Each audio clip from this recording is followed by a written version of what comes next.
Dans cette partie 2, nous allons traiter de la configuration de base du node Shari et nous verrons que nous avons quelques prérequis à avoir. C'est-à-dire posséder votre numéro de node ainsi que votre mot de passe, et ça se fait lors de l'inscription chez All-Star-Link. D'avoir gravé la distribution All-Star-Link de chez Amway IP sur une carte SD supérieure à 8 Go. Ça a été vu dans la vidéo précédente. De connaître l'adresse IP du Raspberry Pi qui a été distribué par votre DHCP sur votre réseau, par votre routeur. Alors, il y a plusieurs façons de la connaître. Soit vous regardez à l'intérieur de votre routeur dans la configuration quel est le dernier périphérique qui s'est connecté et qui a le nom Alarme Pi exactement. Voilà, soit vous lancez un scanner d'IP sur votre LAN afin de déterminer quelle est l'adresse qui a été donnée par votre DHCP. Donc vous insérez la carte SD, vous démarrez votre Raspberry, vous vérifiez donc votre adresse IP, vous vous connectez en SSH directement avec un PC Linux ou avec PuTTY sous Windows. L'utilisateur par défaut est en route, le mot de passe par défaut root et le port SSH 222.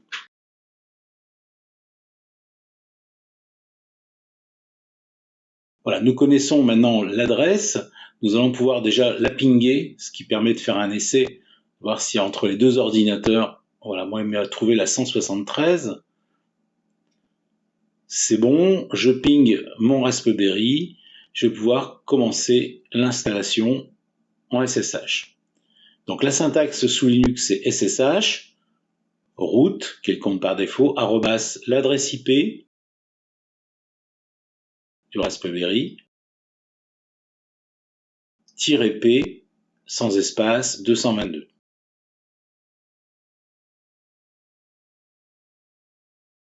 Donc on valide l'empreinte. Le mot de passe par défaut est root.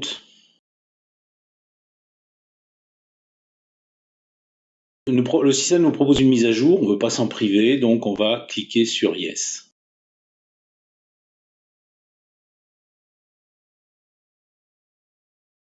Donc la mise à jour de la distribution est en train de s'effectuer.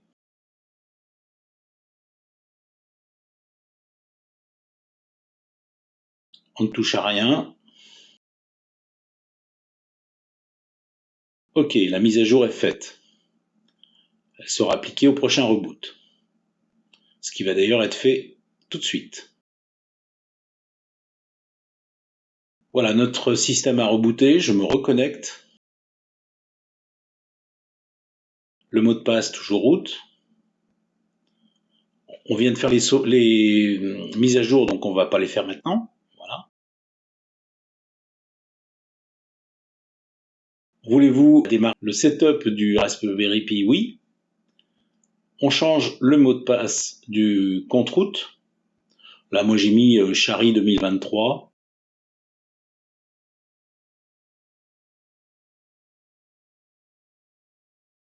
On entre pour vérification. Voilà. Est-ce un nœud privé ou public? Ça sera un nœud public. C'est plus simple pour les démonstrations. On a vu qu'un nœud privé nécessitait de créer des fichiers, des entrées dans le fichier rpt.conf. Donc 50644, c'est mon numéro de node. Bien sûr, vous mettrez le vôtre. Donc on veut faire la configuration tout de suite de astérisque. On valide par OK.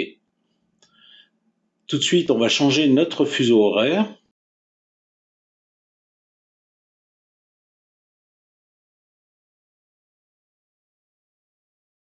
Donc on va faire défiler jusqu'à Europe-Paris.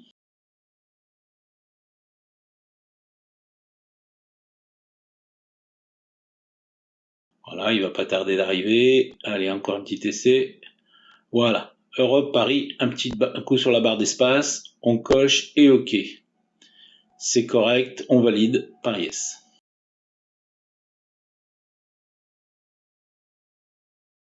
On voit bien que le nom par défaut est Alarme Pi. On va aller savoir pourquoi le développeur avait dû utiliser une ancienne carte sur ce nom. Donc on va le changer, on va mettre Shari. Voilà, ou plutôt, non, on va mettre plutôt Node Shari. Mettez ce que vous voulez, bien entendu. On valide. Est-ce qu'on veut une adresse IP statique? Ben évidemment, hein, on ne va pas que notre node ne va pas changer d'adresse IP à toutes les semaines. On va choisir donc du statique et on va en profiter donc pour mettre une adresse IP statique. Alors, on peut remettre la même qui nous a été attribuée, mais en ce qui me concerne, je vais changer de réseau. D'ailleurs, c'est la preuve que vous avez que l'on peut changer d'adresse IP en cours de route. Hein. Donc j'ai changé, passé du 69.173 au 100.174. Voilà, le masque de sous-réseau, petite erreur, on va revenir en arrière, voilà, 0. Okay. La gateway, .100.1. Voilà. On vérifie les paramètres et on accepte la configuration.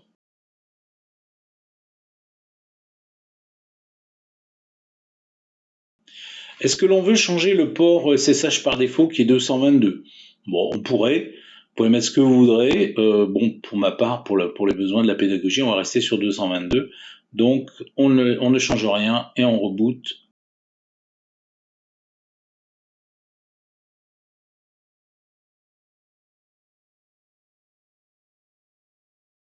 On se reconnecte, cette fois-ci avec la nouvelle adresse, donc 168.100.174. Donc, nouvelle adresse, nouvelle empreinte, yes. Cette fois-ci, je mets le mot de passe que je lui ai déterminé tout à l'heure, c'est-à-dire Chari 2023 et non plus route. Il va me créer les fichiers templates pour le fonctionnement du serveur astérisque. On demande le numéro de node, je confirme bien que c'est le 50644, vous mettrez le vôtre, bien évidemment. Ensuite, votre indicatif.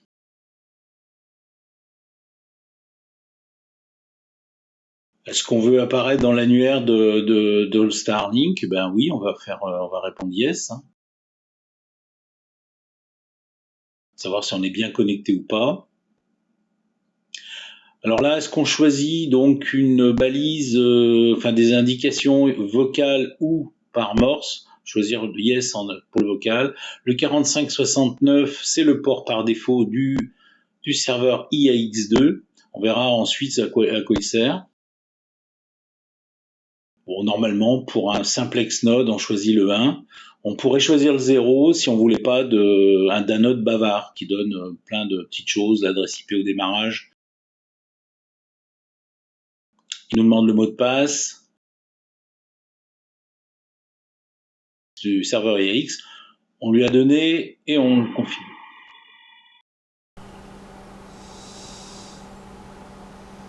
On va pas configurer tout de suite les avancées. Ce que l'on va faire maintenant, c'est utiliser la configuration du module radio. On va pouvoir aller vérifier sur le site tout de suite d'All Star Link dans les nodes s'il est bien connecté. Alors je zoome un petit peu. Oh, voilà. Alors, node All Star. On revient un petit peu en arrière. All Star Link. All Star, ça suffit. OK. Ensuite, dans le filter, je vais marquer mon indicatif. Je pourrais mettre 50644 ou mon indicatif F1FQN.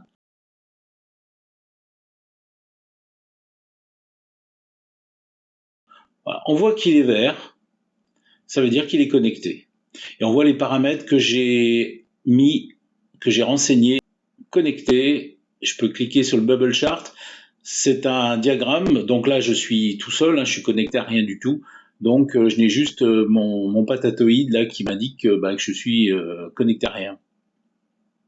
Sauf à moi-même.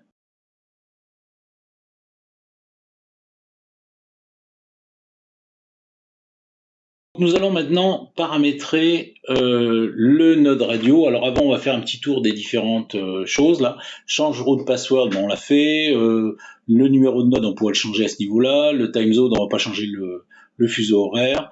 On va pas changer le nom non plus.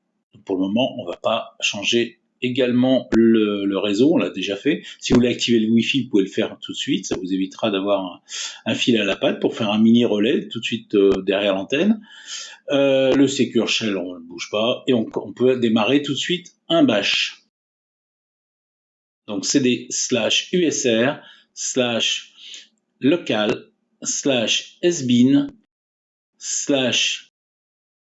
alors on va lancer SA818-prog. Voilà, le fait qu'il m'indique /dev/tty USB 0, ça veut dire qu'on est bien connecté au système. Nous allons choisir le choix 1 pour le module Chari, donc PIX égale 1, on valide. Si on a un module UHF, c'est choix 2, c'est mon cas. La fréquence, donc en respectant la syntaxe, alors ça c'est la fréquence que je me suis attribuée, 439.9000. La fréquence de réception, c'est la même, je pourrais changer si je voulais, mettre une autre, mais bon, présente pas d'intérêt en simplex. Voulez-vous utiliser le CT/CSS? Oui, donc on utilise le choix 1. Moi j'ai choisi comme tonalité le 136.5, tant en émission qu'en réception, pareil, ça pourrait être différent ou pas du tout, selon votre choix. Yes, contrairement à ce qui est indiqué par défaut. Le squelch à minimum, le volume au maximum. Après accentuation des accentuations, on va mettre yes, oui, parce que c'est le module radio qui va la gérer et non pas l'USB, l'interface. Et non pour les autres paramètres de filtre. Voilà, vous devriez arriver sur ce tableau-là, bien sûr en fonction de vos paramètres de fréquence et de CT/CSS.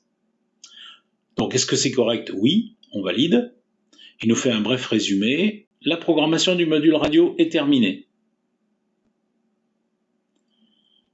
On ressort. Et il en est fini pour cette programmation.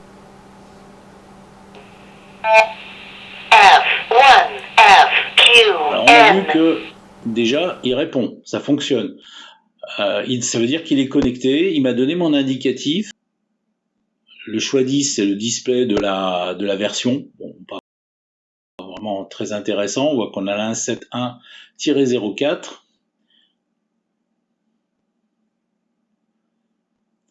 Astérix client. Alors ça c'est intéressant parce que c'est toute votre console de diagnostic. Vous pouvez faire des commandes, vous pouvez vérifier toutes sortes de choses dans ce mode-là.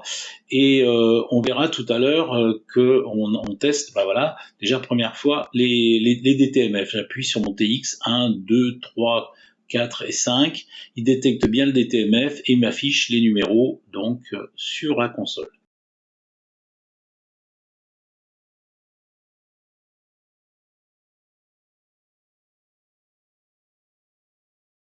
Cette console permet pas mal de tests en tout genre. Voilà. Je vais me connecter à un node. Donc pour se connecter, c'est étoile 3 56 105 0. Node 56105 connected to node 50644.